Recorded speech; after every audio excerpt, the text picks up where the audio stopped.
Imagine करें कि आप एक बोट पर अपनी फैमिली के साथ नीले समुद्र में छुट्टियां गुजारने गए हैं। चारों तरफ दूर दूर तक पानी फैला हुआ है और सब कुछ नॉर्मल दिखाई देता हो, लेकिन तभी एक लम्हे में सब कुछ बदल जाए। अचानक समुद्र का पानी कहीं गायब हो जाए और आप समुद्र के नीचे की वीरान जमीन पर फंस जाएं। ऐसे में आपके दिमाग में कई सवाल आएंगे। आखिर समुद्र का सारा पानी कहाँ गया? क्या ये पानी दोबारा वापस आएगा? तो चलिए ये सभी सवालों के जवाब जानते हैं इस फिल्म से, जो आपको सांस रोकने पर मजबूर कर देगी। कहानी की शुरुआत में हम एक फैमिली को देखते हैं जो एक बोट पर कैरेबियन ओशन के बीच में मौजूद होते हैं। ये फैमिली बेन नाम के इस लड़के का बर्थडे सेलिब्रेट करने के लिए समुद्र के बीच में आए होते हैं, एक यादगार पल बनाने के लिए। वो सभी बहुत खुश थे, लेकिन उन्हें पता नहीं था कि ये खुशी कुछ ही देर की मेहमान है। कुछ पल के लिए सब कुछ नॉर्मल चल रहा होता है। जब वह सभी समुद्र का व्यू एंजॉय कर रहे थे तो बेन की मॉम समुद्र में स्विमिंग करने के लिए जंप कर देती है, जबकि बेन और उसके फादर फिशिंग करने में बिजी थे। लेकिन तभी अचानक से बेन की मॉम जूलिया को समुद्र में ऐसा फील हुआ जैसे कोई बड़ी सी चीज उसके आसपास चक्कर लगा रही हो। जब वह यहाँ वहां देखती है तो उसे कुछ भी नहीं दिखाई देता, लेकिन तभी अचानक से कोई उसे समुद्र के नीचे खींच लेता है और साथ ही उनके बोट पर जो इक्विपमेंट्स हैं वह तेजी से यहाँ वहां डायरेक्शन चेंज करने लग जाते हैं, जैसे कुछ बड़ा हो रहा हो। बेन और टॉम इस बदलते हालात को अच्छी तरह समझ नहीं पाते क्योंकि वह फिशिंग करने में बिजी होते हैं। वही जूलिया देखती है कि वह अपने बोट से कुछ ही सेकंड्स में काफी दूर आ गई है और वह डूब रही है। वह खुद को बचाते हुए टॉम को जोर जोर से आवाजें देने लगती है, लेकिन जूलिया बोट से काफी दूर होने की वजह से उस पर किसी का भी ध्यान नहीं जाता और यहाँ पर जूलिया को फील होता है कि समुद्र का पानी तेजी से पीछे की तरफ जा रहा है। जूलिया अपनी बेटी कैसी को आवाज देने लगती है, लेकिन कैसी हेडफोन लगाकर सनलाइट एंजॉय कर रही होती है। बेन, कैसी और टॉम को बिल्कुल भी नहीं पता होता कि जूलिया स्विमिंग करने समुद्र में उतरी है। जूलिया धीरे धीरे उनसे और दूर होती जा रही थी, लेकिन तभी खुशकिस्मती से टॉम को हल्की सी जूलिया की आवाज सुनाई देती है। वह जूलिया को देख लेता है और टॉम उसे बचाने के लिए फौरन पानी में जंप कर देता है। दूसरी तरफ बेन बोट का इंजन स्टार्ट करके उनके पास ले जाता है। लकीली टॉम जूलिया को डूबने से बचा लेता है। जब वह बोट के करीब पहुंचते हैं तो उसके बाद बेन और कैसी उन दोनों को बोट के ऊपर खींच लेते हैं और इस तरह से जूलिया की जान बच पाती है। अब बोट पर टॉम अपनी बेटी कैसी पर गुस्सा करता है। वह कहता है कि तुम्हारा ध्यान कहाँ था? मैंने तुमसे कहा भी था कि जब तुम्हारी मॉम स्विमिंग करने समुद्र में उतरेगी तो तुम्हें उस पर नजर रखनी है। कैसी सॉरी करती है और कहती है कि मैंने हेडफोन पहन रखे थे।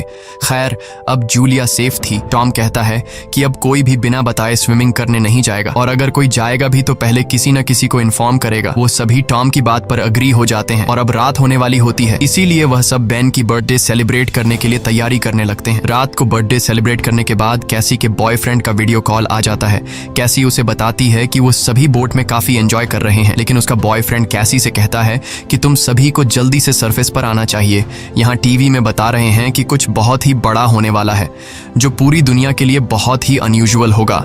ये सुनते ही कैसी नोटिस करती है कि उसके बॉयफ्रेंड के पीछे शहर में बहुत बड़ा तूफान आ रहा है। वह ये देखकर थोड़ी परेशान हो जाती है क्योंकि उस समय ये लोग सेफ जगह पर तो बिल्कुल भी नहीं थे।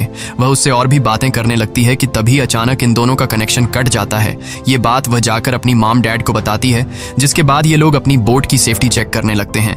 जो चेक करते हुए ये लोग नोटिस करते हैं कि उनके बोट के आसपास बहुत सारी वेल और शार्क फिश मंडरा रही हैं, जबकि इस एरिया में वेल्स या फिर शार्क मछली बिल्कुल भी नहीं पाई जाती है। टॉम एक ओशन एक्सप्लोरर था, इसीलिए वह जानता था कि वेल या शार्क ऐसा किसी बड़े भयानक तूफान के आने से पहले ही करती हैं। आने वाले भयानक तूफान का अंदाजा तो हो ही चुका था, लेकिन उससे पहले उन्हें शार्क से निपटना था। उससे पहले कि वह कुछ कर पाते तभी इस दौरान उनकी बोट को एक जोरदार झटका लगता है। वह सभी बहुत घबरा जाते हैं। टॉम समझ जाता है कि बोट के निचले हिस्से के साथ कोई बड़ा क्रीचर टकरा गया है, जिसे चेक करने के लिए टॉम नीचे पानी में जाता है। वह देखता है कि बोट के नीचे बहुत बड़ा डेंट आ चुका है, जो कि जरूर किसी बड़ी शार्क ने दिया था। ये चेक करने के बाद जब टॉम वापस ऊपर आता है तो उसके कंधे पर बहुत ही गहरा चोट आया होता है। ये देखकर जूली उसके जख्मों पर स्टिचेस लगाती है। यहाँ पर टॉम अपनी फैमिली को बताता है कि शार्क के दिए इस डेंट की वजह से इंजन खराब हो गया है, अब हम बोट को आगे नहीं ले जा पाएंगे। वह सभी समुद्र के बीचों बीच फंस चुके हैं और अब उनके पास सिर्फ यही ऑप्शन रह गया था कि यह किसी को मदद के लिए बुलाए। लेकिन केसी जब बाहर मदद के लिए कॉल करने के लिए आई तो सिग्नल भी नहीं थे। उनकी बोट का कम्युनिकेशन कोई भी सिग्नल पकड़ नहीं रहा था। वह सभी बहुत परेशान थे कि अचानक से यह सब कुछ बंद क्यों पड़ गए। अब इस मुश्किल वक्त में टॉम अपने खाने पीने का सामान चेक करता है। उनके पास सिर्फ 4 दिन तक का खाना था और कुछ भी नहीं, लेकिन जिंदा रहने की एक छोटी सी उम्मीद उन्हें इस बात की थी कि यह लोग एक शिपिंग रूट पर थे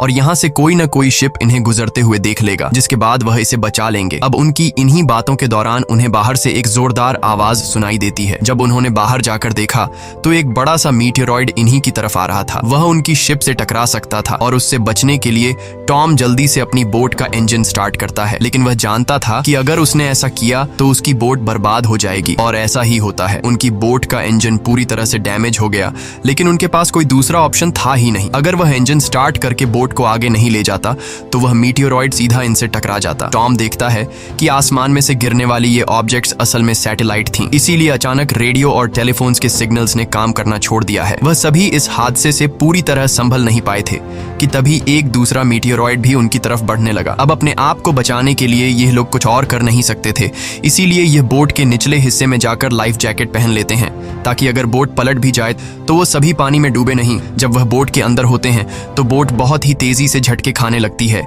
वह सभी समझ जाते हैं कि अब यह लोग बच नहीं पाएंगे। तभी अचानक इन लोगों को एक जोरदार आवाज सुनाई दी और यह सभी बेहोश हो जाते हैं। जब इन्हें होश आया तो ये लोग पाते हैं कि ये लोग जिंदा थे। हालांकि इन्हें चोटें जरूर आई थीं, मगर हैरानी की बात यह थी कि अब उनकी बोट के अंदर कहीं छोटी बड़ी सुराखें हो चुकी थीं, लेकिन उससे पानी अंदर नहीं आ रहा था। अब जब यह पूरी फैमिली अपने बोट से बाहर आकर देखती है तो यह नज़ारा देखकर वह सभी हैरान रह जाते हैं। वह देखते हैं कि उनकी बोट के नीचे पानी ही नहीं, उनकी बोट के आसपास जमीन पर मछलियां पड़ी थीं और उनकी बोट एक वीरान पहाड़ी इलाके में थी, जैसे यह लोग किसी दूसरी दुनिया में आ गए हों।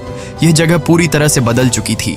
जहां कल रात तक पानी था, वह जगह अब ऊंचे ऊंचे पहाड़ों और गड्ढों की तरह दिख रही थी। वह सभी जल्दी यह बात रियलाइज कर लेते हैं कि वह किसी डिजर्ट में नहीं, बल्कि वह अभी भी समुद्र के बीचों बीच है। बस समुद्र का सारा पानी यहाँ से किसी दूसरी जगह शिफ्ट हो गया है। अब टॉम जल्दी से अपना कंपास निकालता है और डायरेक्शन देखने लगता है, और वह समझ जाता है कि यह जरूर धरती के साथ कुछ गड़बड़ हुई है। धरती के पोल चेंज हो गए हैं। नॉर्थ पोल की जगह साउथ पोल आ गया था, जो कि साउथ पोल की जगह नॉर्थ चला गया था, और इसीलिए जहां पर पहले जमीन पर लोग बसते थे, समुद्र का सारा पानी वहां पर चला गया है और अब समुद्र की जगह जमीन बन चुकी थी। इस चीज का पता लगने के बाद यह सब लोग हैरान रह गए। एक और भयानक बात टॉम ने उन्हें यह बताई कि इस सब के बीच जो इंसान जिंदा जमीन पर थे वह सभी मारे गए होंगे। केसी को यह बात बहुत ज्यादा तकलीफ देती है। वह अपने आप को कैबिन में बंद कर लेती है क्योंकि उसे पता चल चुका था कि उसका बॉयफ्रेंड अब इस दुनिया में नहीं रहा। लेकिन अब एक और बात थी जो कुछ ही देर बाद उन्हें पता चलने वाली थी, और वह बात सुनकर उनके होश उड़ने वाले थे।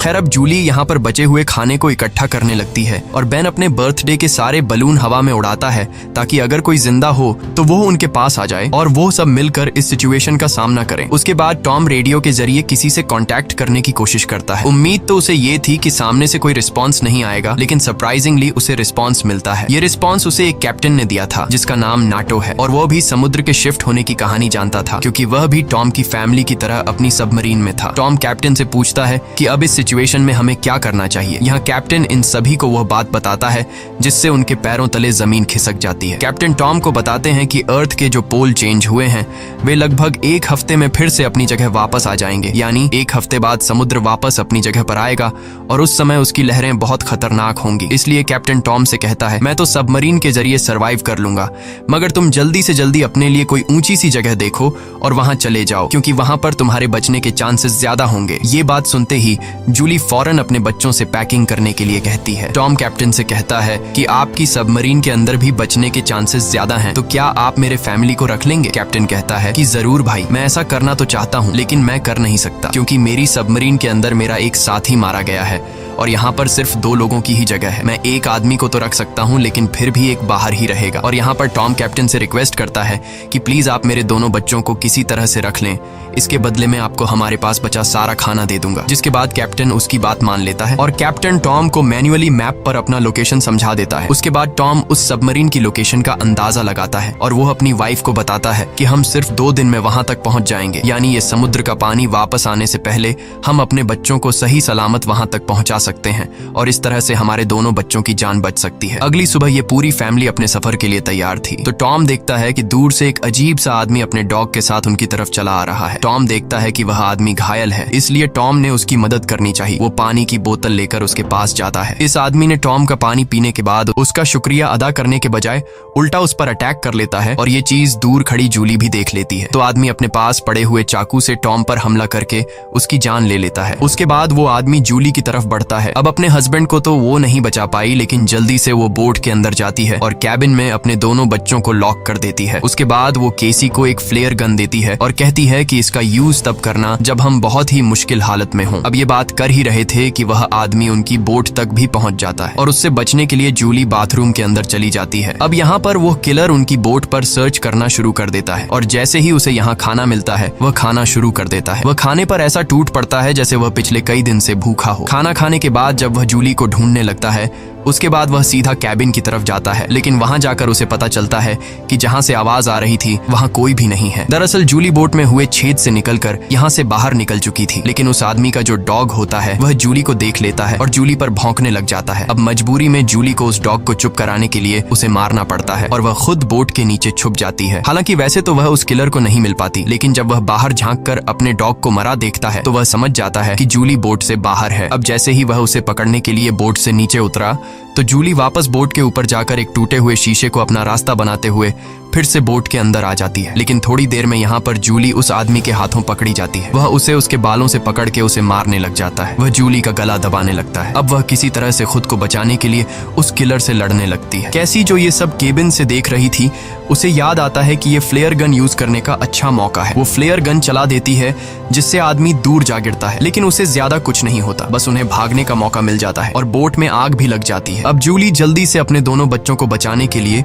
उस बोट से बाहर निकल जाती है। बोट से निकलते वक्त वो किलर एक बार फिर से जूली पर हमला करता है, लेकिन इस बार जूली उसे लात मारते हुए पीछे गिरा देती है। बाहर जाने के बाद कैसी और बेन अपने फादर की डेड बॉडी को देखकर रोने लगते हैं। उन्होंने इस सब की बिल्कुल उम्मीद नहीं की थी। बेन अपने पिता की मौत का खुद को जिम्मेदार ठहराता है। वो कहता है कि न मैं वो बलून ऊपर छोड़ता और न ही आदमी उन्हें देखकर यहाँ आता। अब यहाँ पर जूली भी अपने हस्बैंड से लिपट कर रो रही थी कि तभी वो देखती है कि वो किलर उनकी जलती हुई बोट से बाहर निकल आता है और अब उनके लिए यहाँ पर रुकना सेफ नहीं था। इसीलिए वो अपने दोनों बच्चों को लेकर यहाँ से भागती है। कुछ ही देर बाद उनकी जलती हुई बोट ब्लास्ट हो जाती है। भागते भागते ये लोग काफी थक चुके थे, इसलिए ये एक पहाड़ी के पीछे आराम करने के लिए रुक जाते हैं, क्योंकि उन्हें लग रहा था कि शायद इस किलर ने यहाँ उनका पीछा छोड़ दिया है। बेन यहाँ पर भी रो रहा था। कैसी उसे हौसला देते हुए पीने के लिए साफ पानी देती है, लेकिन बेन पानी पीने से भी इनकार कर देता है। जूली अपने बेटे को समझाती है कि इसमें तुम्हारी कोई गलती नहीं, वो तो तुमने मदद के लिए बलून हवा में उछाले थे। तभी जूली ने देखा कि वो किलर अभी भी उनके पीछे आ रहा है। अब तीनों जल्दी से किलर से बचने के लिए भागना शुरू कर देते हैं। भागते भागते ये लोग बहुत थक चुके थे, लेकिन जब भी ये पीछे मुड़कर देखते हैं तो वो किलर उनके पीछे ही आ रहा होता था। अब ये लोग रुकते नहीं, लगातार भागते रहते हैं और एक ऐसी जगह पहुंच जाते हैं जहां पर जहरीला पानी मौजूद था। यहाँ से जाते वक्त उन्हें कुछ भी हो सकता था, लेकिन जूली अपने बच्चों को यहीं से गुजरने का हुक्म देती है। जहरीले एसिड से गुजरने के बाद उनकी हालत काफी खराब हो गई थी और जूली को एहसास हुआ कि बेन डिहाइड्रेट हो चुका है। उनके पास पानी की कुछ आखिरी बूंदें थीं जो उन्होंने बेन को दी, लेकिन इतने थोड़े पानी से उसकी प्यास नहीं बुझी। अब यहाँ पर कैसी हिम्मत हार चुकी थी। वो कहती है, हम सब जिस तरफ बढ़ रहे हैं शायद वहाँ पर सबमरीन होगी भी या नहीं, लेकिन जूली उसे डांटती है कि चुप करो और जो मैं कह रही हूँ वैसा ही करो। हम लोग आगे बढ़ेंगे और मुझे पता है कि मैं तुम्हें बचा लूंगी। जूली के कहने पर वो लोग फिर से चलना शुरू करते हैं और आगे बढ़ने पर उन्हें एक प्लेन दिखाई देता है जो सालों पहले तबाह होकर समुद्र में गिर गया होगा। ये लोग प्लेन के अंदर छिप जाते हैं और जूली एक आखिरी बार अपनी फैमिली फोटो देखती है जो उन्होंने कल रात ली थी। उस फोटो को देखकर सभी लोग टॉम को याद करते हैं। इन तीनों को यकीन नहीं हो रहा था कि एक ही दिन में उनके साथ क्या से क्या नहीं हुआ। अब रात काफी हो चुकी थी और ये लोग थक भी चुके थे। कैसी और बेन सो चुके थे। तभी किसी की आवाज से केसी की आंख खुल जाती है। वो बाहर देखने आती है तो देखती है कि वही किलर उनके पीछे आ रहा है। अब इन तीनों को इस किलर से हर हाल में जान छुड़ानी थी, इसीलिए कैसी उसी जगह पर बैठकर सोने का नाटक करती है। किलर समझता है कि वो सो रही है और जैसे ही वो अटैक करने आता है जूली मौका पाकर पीछे से वार करती है। इस बार जूली बहुत गुस्से में थी। वो उस पर इतने हमले करती है कि उसकी जान ले लेती है। आखिरकार उनका ये खतरा टल जाता है और जूली सुकून की नींद सो जाती है। सुबह जब वो उठते हैं तो देखते हैं कि किलर की बॉडी बहुत बुरी हालत में है। किसी क्रीचर ने उसे काट काट कर अंदर से खोखला कर दिया था, जिससे उन्हें अंदाजा हो गया कि यहाँ आस-पास खतरनाक जीव हैं। अब उन्हें जल्दी से वहां पहुंचना था जहां कैप्टन की सबमरीन थी। जूली अपना मैप देख रही थी। दूसरी तरफ बेन पानी की तलाश में भटक रहा था। आगे जाकर वो पानी देखता है और बिना सोचे समझे पीने लगता है। जूली ने मना किया था क्योंकि वो तालाब जहरीला था, लेकिन बेन इतना प्यासा था कि उसने जूली की बात न मानी। जूली उसे देखती है और दौड़कर पानी पीने से रोक लेती है, लेकिन तब तक वो काफी पानी पी चुका था। थोड़ी देर बाद बेन बीमार हो गया और चलने की हालत में नहीं था, इसीलिए जूली और केसी वहां पर एक शेल्टर बनाते हैं और कुछ देर आराम करते हैं। तभी जूली को अजीब आवाजें सुनाई देती हैं। जब वो बाहर जाकर देखती है तो उसे पता चलता है कि ढेर सारे क्रैब्स उनकी तरफ बढ़ रहे हैं, जिनसे बचने के लिए उन्होंने भागना शुरू किया। थोड़ा आगे चलने के बाद कुछ दूरी पर उन्हें एक बहुत बड़ी शिप नजर आई। ये एक कार्गो शिप थी जिसके अंदर बहुत सारे कंटेनर्स भी थे। इन कंटेनर में ही बहुत सारे लोगों ने पनाह ली हुई थी। इन तीनों को देखते ही वो सभी कंटेनर में जाकर छुप गए। दरअसल वो इन तीनों से नहीं भागे, बल्कि उनके पीछे केकड़े आ रहे थे। ये तीनों कंटेनर के पास जाकर गिड़गिड़ाने लगते हैं और दरवाजा खोलने की रिक्वेस्ट करते हैं, लेकिन वो उनके लिए दरवाजा नहीं खोलते। दूसरी तरफ केकड़ों की एक बहुत ही बड़ी सेना उनके पीछे थी, इसीलिए अब उनको खुद कुछ करना होगा। उनके पास कोई और रास्ता तो था नहीं, इसलिए जूलियन और उसके दोनों बच्चे कंटेनर के ऊपर चढ़ने का फैसला कर लेते हैं। जूलियन पहले अपने दोनों बच्चों को कंटेनर के ऊपर चढ़ाती है। अब जूलियन जैसे ऊपर चढ़ती है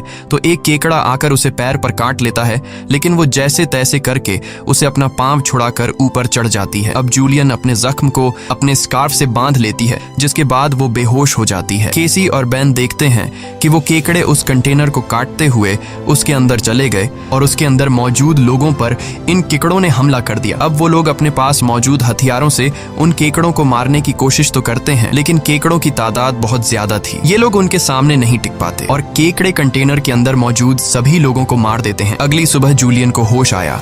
उसने देखा कि उसके दोनों बच्चे यहाँ नहीं हैं। वो बुरी तरह से डर गई कि कहीं मेरे बच्चों को कुछ हो नहीं गया हो, लेकिन तभी दूर से उसे केसी और बेन आते हुए दिखाई दिए, जो असल में खाने पीने और हथियार की तलाश में गए हुए थे। खैर, अब यहाँ पर वो केकड़े भी नहीं थे। अब जूलियन अपने केकड़े के कांटे जख्म को ठीक करती है, जबकि बेन कंटेनर के अंदर मरे हुए लोगों के वेपन्स कलेक्ट कर लेता है ताकि उससे खुद की सेफ्टी के लिए यूज कर सकें, और वहां उन्हें थोड़ा बहुत खाना भी मिल जाता है। खैर, इसके बाद जूलियन कैप्टन से कांटेक्ट करती है, जिस पर वो बताता है कि मेरे ऊपर भी इसी क्रीचर्स ने अटैक कर दिया है और अब मैं बहुत ज्यादा जख्मी हूँ, मैं तुम्हारी मदद नहीं कर सकता। और साथ ही वो जूलियन को ये भी बताता है कि अब समंदर का पानी बहुत जल्द वापस फिर से अपनी जगह पर आने वाला है, इसीलिए तो ये सी क्रीचर फिर से यहाँ वापस आ गए हैं। जूलियन रोने लग जाती है क्योंकि इन लोगों को ये भी नहीं पता था कि सबमरीन तक जाने के लिए उन्हें कौन सी डायरेक्शन में जाना है, क्योंकि सारी रात भाग दौड़ में उनका मैप भी कहीं गिर गया था। इसलिए कैप्टन उनकी आसानी के लिए अपनी फ्लेयर गन से हवा में फायर करता है और बेन उसे देख लेता है, मगर वो जगह उनसे बहुत दूर थी। ये लोग तेजी से सबमरीन की तरफ बढ़ने लगते हैं, लेकिन अभी तक वहां तक पहुंचना नामुमकिन लगने लगा, क्योंकि वहां पहुंचने तक उन्हें एक चट्टानी रास्ते से गुजरना पड़ता है, जहां से गुजरते हुए उन्हें शायद फिर से उन केकड़ों का सामना करना पड़ सकता है, जिससे उनकी जान जा सकती थी। अब केसी को भी अपनी माँ पर तरस आने लगता है कि उनकी माँ का क्या होगा। कैप्टन तो हम तीनों में से मुझे और मेरे भाई को सबमरीन में रख लेगा, लेकिन जूलियन का क्या होगा, क्योंकि अब कुछ ही देर में पानी आने वाला है। जूलियन केसी से कहती है कि तुम्हें ये सब सोचने की जरूरत नहीं, जब हम सब मरीन तक पहुंच जाएंगे तो वहां डिसाइड करेंगे कि हमें क्या करना है, और कहती है कि चलो आगे बढ़ो। वहां से आगे बढ़ते हुए उनकी किस्मत उन्हें एक बार फिर से धोखा देती है। वहां पर लैंडस्लाइड होने लगती है, जहां जूलियन जो सबसे पीछे थी उसके आगे आकर एक बड़ा सा पत्थर गिर गया और वो वहीं पर फंस जाती है। अब केसी अपनी माँ के बिना आगे नहीं बढ़ना चाहती थी, लेकिन वो उसे कसम देती है कि तुम हर हाल में खुद को और अपने भाई को बचाओगी। अब इसीलिए केसी अपने भाई को लेकर आगे बढ़ने लगती है। जब वो लोग सबमरीन तक पहुंचते हैं तो उन्हें वहां पर कोई भी नहीं मिलता। ये दोनों जोर जोर से सबमरीन का दरवाजा खटखटाने लगते हैं, लेकिन तभी पीछे से कैप्टन आता है, जो बुरी तरह से जख्मी था। कैप्टन ने बताया कि देखो,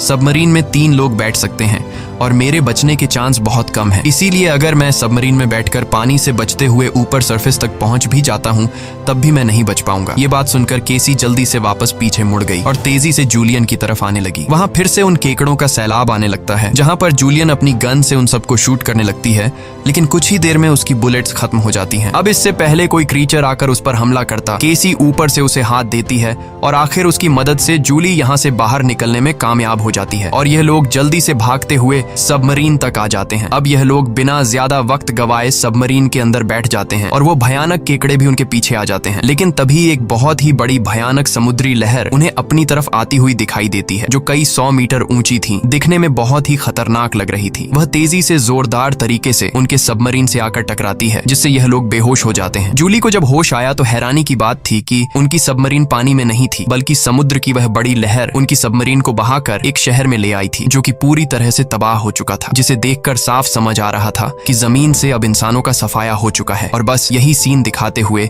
ये फिल्म खत्म हो जाती है। अगर वीडियो आपको अच्छी लगी हो तो हमारे चैनल को सब्सक्राइब और वीडियो को लाइक जरूर कीजिएगा। मिलते हैं अगली वीडियो में।